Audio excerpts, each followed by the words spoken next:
जब रावण के गुप्तचरों ने बताया कि श्री रामचंद्र जी की सेना सुवेल पर्वत पर आकर ठहरी है और उस पर विजय पाना असंभव है, तब वह उद्वेलित हो गया। उसने महाबली, महामायावी, माया विशारद राक्षस विदुज्जेहव को बुलाकर आदेश दिया कि वह शीघ्र श्री रामचंद्र जी का माया निर्मित मस्तकर बनाकर लाए। रावण की आज्ञा पाकर वह शीघ्र ही श्री राम का सिर बना लाया, जो रक्त से लथपथ था। उसे देखकर कोई नहीं कह सकता था कि ये वास्तव में राम का मस्तक नहीं है। उस मस्तक को बाण की नोक पर रखकर वह शोकवाटिका में जाकर सीता से बोला, हे सीते, तूने राम की शक्ति पर अगाध विश्वास करके मेरा कहना नहीं माना। देख, राम युद्धभूमि में मारा गया। ले, अपने पति के मरने का समाचार सुन और इस सिर को देखकर अपने अभिमान पर आंसू बहा। वह अभिमानी वानरों के भरोसे मुझसे युद्ध करने आया था। रात्रि को जब वानर सेना सहित राम और लक्ष्मण दोनों सो रहे थे, तब मेरे सेनापति प्रहस्त ने एक विशाल सेना लेकर उस पर आक्रमण कर दिया और अपने भयंकर हथियारों से मारकाट मचा दी। बहुत सी सेना मारी गई और जो बचे वे प्राण लेकर भाग गए। तब प्रहस्त ने सोते हुए राम के सिर को काट डाला। इस आक्रमण में विभीषण भी मारा गया। तुझे प्राप्त करने के लिए मुझे ऐसा भयंकर संहार करना पड़ा। अब तेरा कोई आश्रय नहीं रह गया है, इसलिए अब तुझे चाहिए कि तू मुझे पति रूप में स्वीकार कर ले। इतना कहकर रावण ने उस माया रचित सिर को सीता के समक्ष रख दिया।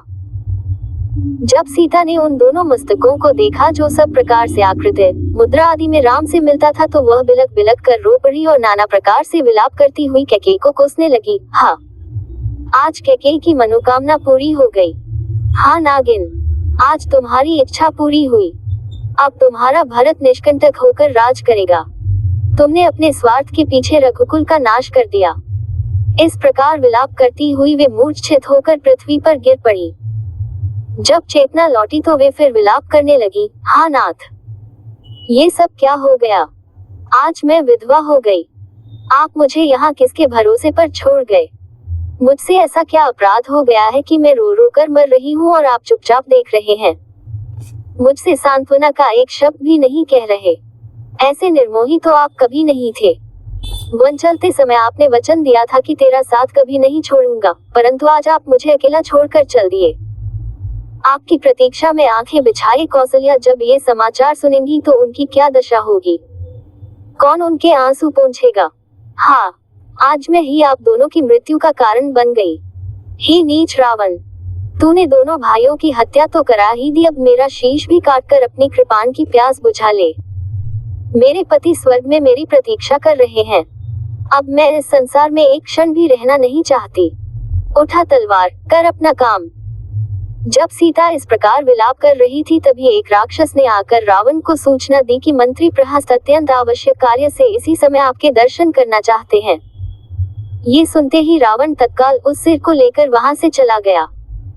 उस समय तक सीता पुनः मूर्छित हो चुकी थी। विभीषण की स्त्री इस घटना की सूचना पाकर अशोकवाटिका में आई। वह सीता की मूर्छा दूर करके उन्हें समझाने लगी, रावण ने तुमसे जो कुछ कहा है वह झूठ है। राम न तो मारे गए हैं और न ये दुष्ट उन्हें मार ही सकते हैं। ये सिर माया से बनाया गया है। तुम इसके छल में पड़कर यह भी भूल गई कि लक्ष्मण दिन रात राघव की सेवा में रहते हैं और वे रात को कभी नहीं सोते। फिर सोते में उनके सिर कैसे काटे जा सकते हैं? तनिक कान लगाकर सुनो।